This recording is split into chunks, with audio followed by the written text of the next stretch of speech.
माता पिता के शिक्षा जो साथ में लगा हुआ है। अब आप ये बता तब यही बात करते हो, मैं जाऊंगा बहुत बड़ा करूंगा, शिक्षा में नहीं पड़ेगा और नहीं जाते भूल जाते। कबीर जी महाराज ने कहा नहीं तो भगवान स्तुति विधि करने के बाद स्तुति करता है, विधि करता है, भगवान दया करके माता के घर के बाहर कोई जीव आता है। हर व्यक्ति का ठीक हो गया, उसमें तो बहुत कष्ट था। अपने घटना के आने के बाद उस जीव को माता के घर से आराम मिलेगा। कबीर जी महाराज ने कहा यही तो विडंबना है।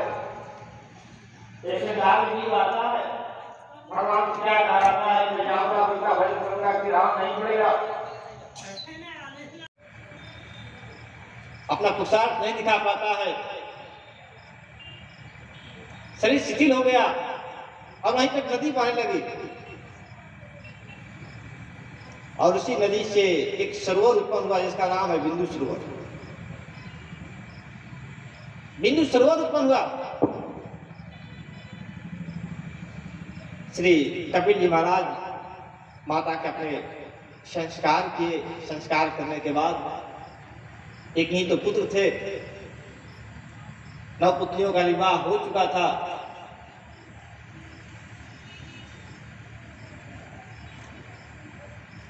कपिल जी महाराज माता के संस्कार को करके सागर के तट पर गए और सागर के तट पर जाकर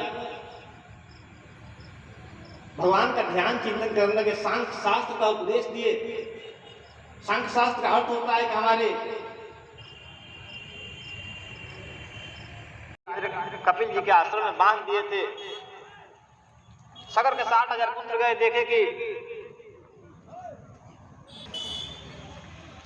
बला शुरू कर दिया। कपिल जी महाराज ध्यान कर रहे थे, समाधि टूटने के बाद पुत्र को ये नहीं देखा बात तो ही